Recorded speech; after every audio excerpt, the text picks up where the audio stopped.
Merci de choisir la 7TV pour vous informer. Mesdames et messieurs, il est 13h. Bonjour et bienvenue dans ce journal. À la une de cette édition, le Premier ministre qui va donc enfin tenir sa déclaration de politique générale. Ce sera pour le 27 décembre prochain. Conformément à l'article 84 de la Constitution, le président de la République a ainsi saisi l'Assemblée nationale pour la tenue justement de cette déclaration. Et puis, journée décisive pour l'avenir politique de Dakar. Ce jeudi, le conseil municipal de Dakar est convoqué. L'ordre du jour est connu, entre autres l'installation d'un conseiller municipal pour remplacer Barthélémy Diaz. La convocation est signée Ngonembeng, première adjointe au maire qui assurera par ailleurs l'intérim. Et enfin, les acteurs du secteur de la pêche sensibilisés à respecter le code de la pêche, mais également des règles établies lors du comité communal de développement. C'est l'objet d'une réunion qui s'est tenue hier à Kayar, des concertations qui ont vu la participation de différentes localités de pêcheurs pour prévenir également les conflits à l'approche de la campagne.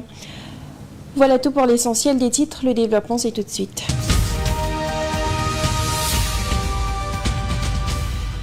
Le Premier ministre Ousmane Sonko fera donc face aux députés de la 15e législature le 27 décembre prochain. Sa déclaration de politique générale était d'ailleurs très attendue. Son refus de se présenter à l'époque devant l'Assemblée pour faire sa DPG avait créé un soubresaut avec l'opposition à l'époque majoritaire. Un enjeu, un véritable bras de fer entre le nouveau pouvoir et l'opposition parlementaire. Moussamani. C'est dans une lettre en date du 6 septembre 2024 que le président de la République, Bassirou Diomaye Diakhar Faye, a informé de la tenue le vendredi 13 septembre 2024 la déclaration de politique générale du Premier ministre conformément au règlement intérieur de l'institution parlementaire à son article 97. Dans un contexte politique tendu au Sénégal, la date de la déclaration de politique générale du Premier ministre Ousmane Sonko devient l'enjeu d'un véritable bras de fer entre le nouveau pouvoir et l'opposition parlementaire. La coalition Benno Bokk Yakaar, majoritaire à l'Assemblée nationale, avait initialement prévu de jouer la carte du temps pour forcer le Premier ministre à se présenter plus tôt devant l'Assemblée nationale. L'institution parlementaire a ouvert sa 3e session extraordinaire le 5 septembre, convoquée par le président pour examiner 3 projets de loi et recevoir la DPG du Premier ministre.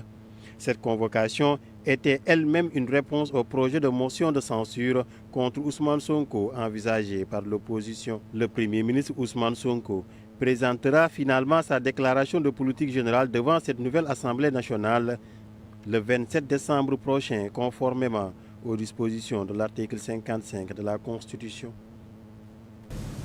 L'Assemblée nationale, toujours avec la situation de Takualou, Sénégal, après que le Conseil constitutionnel se soit déclaré incompétent à son recours. Maître Aïssata Tall Sall, la présidente du groupe parlementaire, a annoncé avoir pris acte. Elle a instruit ses avocats à poursuivre la procédure autrement afin que le droit soit définitivement dit. Et toujours sur cette question, aucune loi ne spécifie l'obligation d'avoir un bureau paritaire à l'Assemblée nationale. C'est la réponse de l'ancien ministre et professeur agrégé de droit public Ismaïla Madior Fall au recours introduit par le groupe parlementaire de Takualou, Sénégal. Lou Martiam pour le compte-rendu. En raison du fonctionnement de l'Assemblée nationale, les controverses, contentieux et autres dépassent la compétence de l'Assemblée nationale, car aucun texte ne le spécifie. C'est ce qui aurait motivé le Conseil constitutionnel à rendre la dite décision suite à la saisine du groupe parlementaire Takualou Sénégal, qui conteste l'élection des membres du bureau de l'Assemblée nationale, constatée par le procès verbal du 2 décembre 2024. Vu que le président de l'Assemblée nationale, El Malick Ndiaye, étant siégeant au bureau, le poste de vice-président devrait revenir à une femme seulement.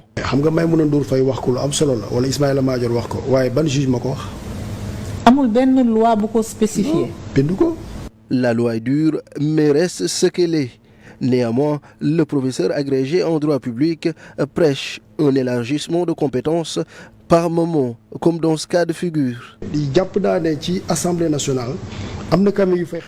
Dans la Constitution et où le fonctionnement du bureau à l'Assemblée nationale, il y a très souvent des controverses.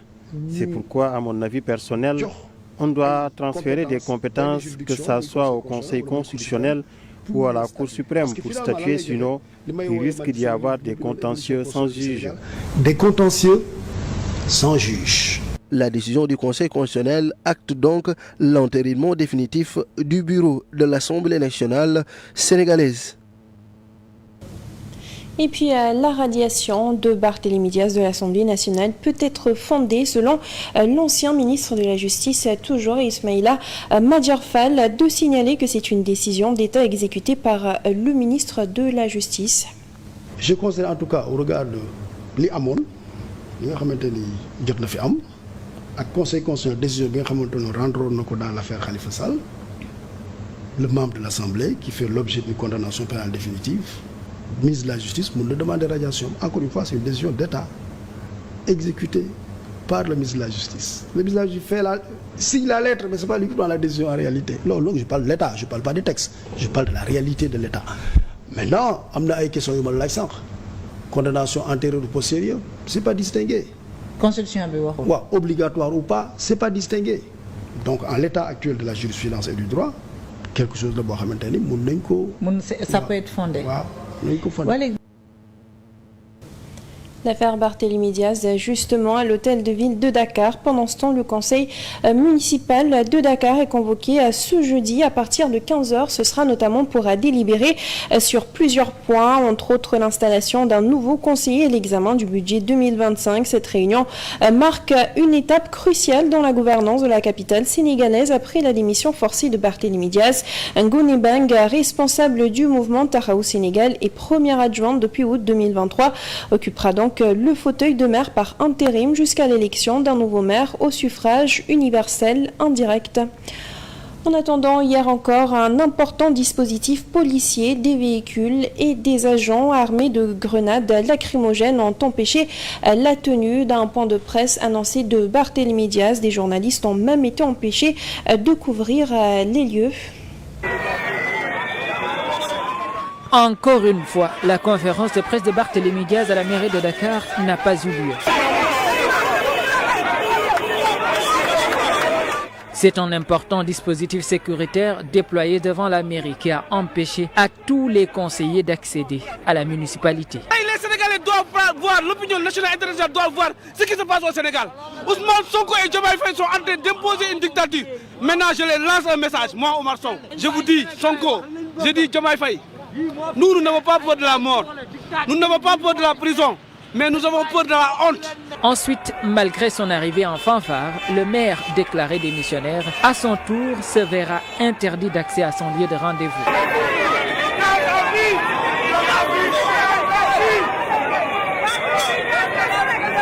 Dans la foulée, acculé par les agents de police et la presse, Barthélémy Diaz se réfugie avec sa délégation dans les locaux d'Auchan, sous la colère de ses compagnons. C'est de l'intimidation. C'est comme si on n'était pas dans un état de droit. C'est inacceptable, c'est irresponsable, c'est inélégant. Vraiment, je me demande dans quel pays sommes-nous. Une dizaine de minutes plus tard, il y ressort, bien escorté par la police, et toutes les tentatives acharnées de la presse pour lui permettre de placer un mot sont vouées à l'échec à cause de la détermination de la police.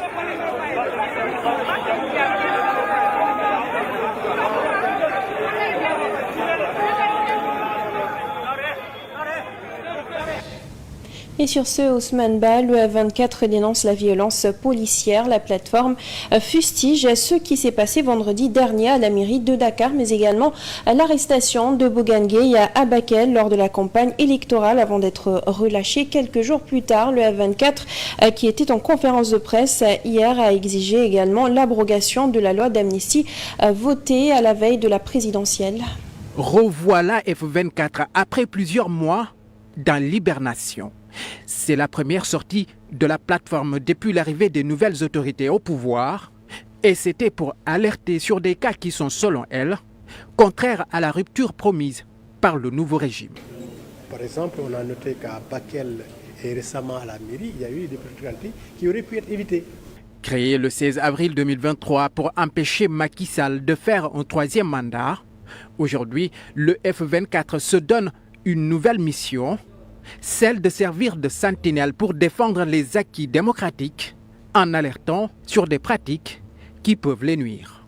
Les Sénégalais veulent que soit mis un terme à l'hyper-présidentialisme. L'hyper-présidentialisme qui fait justement qu'un président peut tout se permettre dans ce pays comme s'il était la projection orthogonale de Dieu sur terre. Il faut y mettre un terme en s'inspirant justement des conclusions des assises nationales, de la CNRI, du pacte et même des assises de la justice 2024. Sur la question de la loi d'amnistie votée à la veille de la présidentielle, la plateforme réitère sa position. Pour la loi d'amnistie, vous savez que F24 s'était opposé à cette loi d'amnistie. Aujourd'hui, nous sommes pour son abrogation. Donc là, il n'y a pas de débat parce que c'était déjà réglé sur une question de principe. Mamadou Mbotke et ses camarades ont aussi réagi sur les contrats miniers. Ils estiment que ces contrats ont été mal ficelés et appellent les autorités à les renégocier. Et puis, dans un contexte politique sous haute tension, le collectif des organisations de la société civile pour les élections s'attaque aux failles du système électoral. Il a présenté un livre blanc élaboré par le consultant Diaga Silla, objectif à contribuer aux réformes électorales envisagées par les nouvelles autorités. Durant les 2 dernières années, le Sénégal a bouclé un cycle électoral marqué par la tenue de plusieurs échéances départementales, municipales et législatives en 2022 et en 2024, une élection présidentielle et des législatives anticipées. Après ces aoûts électorales, le collectif des organisations de la société civile pour les élections se projette déjà vers les élections à venir. Nous avons décidé d'en faire une structure beaucoup plus stable, de l'institutionnaliser encore davantage. C'est dans ce cadre que nous avons organisé cet atelier d'aujourd'hui. Même si les résultats des élections organisées précédemment ont été salués par plus d'un, il reste que les processus ont été souvent jalonnés par plusieurs incertitudes, comme ce fut le cas en particulier du report de la présidentielle. Ces péripéties ont ainsi amené l'organisation à commanditer un livre blanc. Le livre blanc qui consigne toutes les recommandations du COSC depuis 25 ans. Toutes les recommandations qui ont suivi les différentes élections qui se sont produites ici au Sénégal. En guise de contribution aux réformes préconisées par les nouvelles autorités, plusieurs propositions sont en vue. Nous avons retenu par exemple la nécessité de renforcer l'autonomie de la Direction générale des élections. Une autre recommandation forte, c'est d'aller vers le bulletin unique. Que le fichier soit mis à disposition des différents acteurs pour qu'ils puissent en contrôler le contenu. Présélectionnée pour un prix Nobel de la paix, l'organisation se félicite de cette reconnaissance, même si elle ne l'a pas finalement remportée. Mais la présentation et validation du livre blanc, en plus d'un plan quadriennal et d'un manuel de procédure, est selon eux un nouveau pas pour la transparence des élections au Sénégal. Dans le secteur économique, à présent, une réunion de pré-campagne a été organisée dans la commune de Kayar pour sensibiliser les pêcheurs à respecter le code de la pêche, mais aussi les règles établies lors du comité communal de développement. Ces concertations concernent différentes localités, notamment Mbour, Mboro, Saint-Louis et Kayar, pour prévenir tout éventuel conflit et passer une bonne campagne. Éviter de nouvelles altercations qui ont entraîné des dizaines de blessés, les pêcheurs se sont réunis ainsi que les acteurs du secteur pour échanger et se concerter sur la campagne prochaine. Le préfet du département de Thiès estime que les consignes données doivent être respectées pour que pareille situation ne se reproduise. Aujourd'hui, pour que les gens s'approprient en tout cas des règles, mais aussi des textes existants, et que chacun puisse, à son retour, puisse sensibiliser en tout cas ses pairs, ses membres, pour que vraiment les gens n'ignorent pas les règles les conventions qui sont établies à Kayar par le CLPA, mais également par les autorités au niveau central, et amener tout le monde à respecter le code de la pêche. Des mesures seront envisagées pour faciliter le stationnement des camions frigorifiques pendant la campagne. On a envisagé de faire un port sec un port sec pour que les camions qui s'arrivent aussi au niveau du quai de pêche puissent aller garer là-bas. C'est au niveau du quartier Tantuyof. Mais on est en train de parler avec la Giroud aussi pour avoir un contournement au niveau de Ndiokop qui viennent jusqu'à Kayar, ici au niveau de Kayar, pour permettre aux camions aussi de sortir par cette voie-là pour aller dedans. Mais au niveau de la mairie, on a un programme de pavage pour vraiment essayer de faire des pavages à partir de la mairie, passer par le quartier Tantuyof, mais surtout au niveau de la grande mosquée de Saint-Touba pour vraiment essayer de décarpir un peu la rue principale. Le maire de la commune de Kayar invite les autorités administratives à assainir le quai de pêche des malfaiteurs, faire une opération de déguerpissement pour que la campagne se déroule dans d'excellentes conditions. Et puis à Hambourg, le Haut Conseil du dialogue social a souligné la nécessité de disposer d'une convention collective pour le secteur agricole selon le professeur Mamadou Lamine Dianté qui va préparer un avant-projet de cette convention collective sectorielle. Selon lui, cela devrait permettre de booster le secteur agricole pour mieux lutter contre l'insuffisance alimentaire. Parce qu'en réalité, le secteur agricole, malgré son importance, et malgré la frange importante de la population qu'elle occupe, n'a pas de convention collective. Or, les métiers qui sont dans ce secteur-là ont été diversifiés ces dernières années. Nous pensons qu'aujourd'hui, il y a l'annexe des emplois qui va accompagner donc, la convention collective sectorielle et cela permettra d'avoir des relations professionnelles franches et sincères entre les employeurs et les travailleurs pour que véritablement la paix sociale puisse continuer dans notre pays. On termine avec une note d'éducation et ce désespoir des élèves et étudiants de l'enseignement technique. Les élèves du lycée Maurice Delafosse et ceux de l'Imamoulay ont organisé une marche pacifique hier pour exposer les différentes difficultés auxquelles ils sont confrontés. Ils dénoncent entre autres leur orientation à des filières inadaptées à leurs compétences, le difficile accès au concours ou encore l'absence d'une insertion professionnelle pour les jeunes diplômés. Depuis trop longtemps, les bacheliers techniques et les diplômés de la formation professionnelle sont marginalisés, sacrifiés. L'orientation inadéquate, une injustice qui détruit des futurs. Chaque année, 90% des bacheliers techniques sont orientés vers des filières universitaires inadaptées, telles que la gestion, l'infographie, bien loin de leurs aspirations et de leurs compétences. Nous exigeons la création d'une université technique adaptée aux besoins des bacheliers techniques. L'accès inéquitable aux concours nationaux. Pourquoi les bacheliers techniques doivent-ils constamment se battre pour accéder aux grandes écoles comme ENSPT, ESP, EPT ou UAM?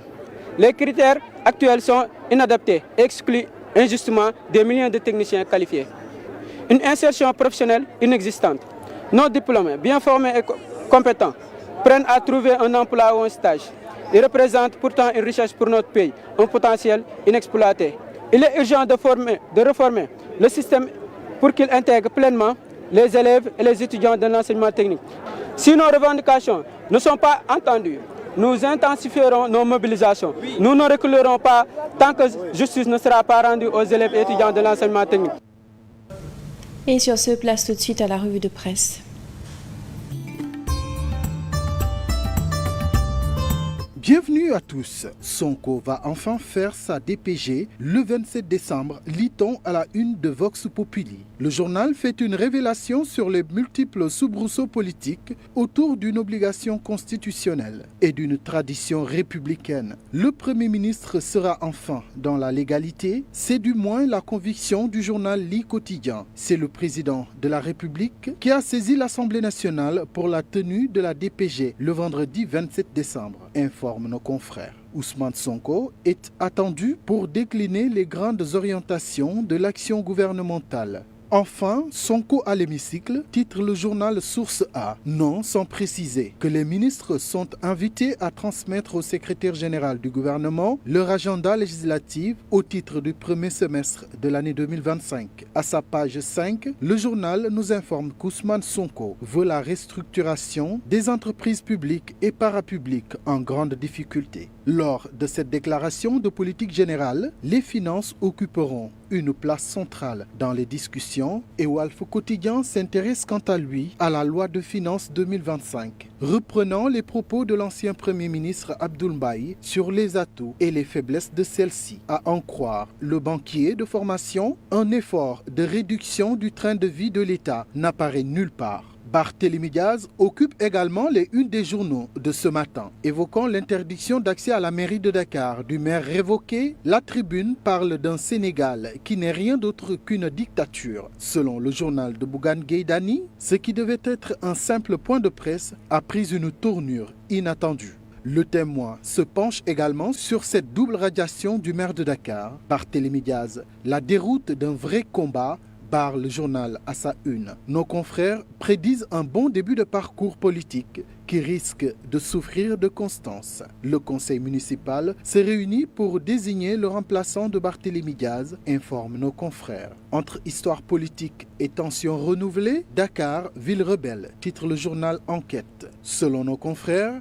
Dakar est une capitale où chaque crise façonne l'histoire nationale. De Khalifa Sall à Barthélémy Diaz, une tradition de défi, développe le journal, considérant ainsi la place de la nation comme épicentre des luttes sociales. La Révélation fait des révélations sur le recours sur l'installation du bureau de l'Assemblée nationale en informant à sa une que les 7 sages se disent incompétents pour trancher. L'info s'intéresse à la judicarisation des débats politiques et la loi d'amnistie en affichant à sa une la plateforme F24 qui sort du bois. F24 s'insurge contre les interdictions de manifestation, les brutalités policières, les supposées arrestations pour délit d'opinion entre autres. Le peuple en a assez d'une justice à 2 vitesses, affirme la plateforme F24. L'affaire Doroguey est à la une de l'Observateur, un retour presque compromis pour ce dernier, titre le journal L'Observateur, de révéler que la convention d'entraide judiciaire et d'extradition entre le Sénégal et la France pourrait être fatale aux supposés voleurs fouillards. En sport, Point Actu Sport fait état d'une inquiétude pour l'international sénégalais Lamine Camara, sorti sur blessure face au Paris Saint-Germain, tout en espérant qu'il y ait plus de peur que de mal pour notre brave lion. Nous vous souhaitons une très bonne lecture.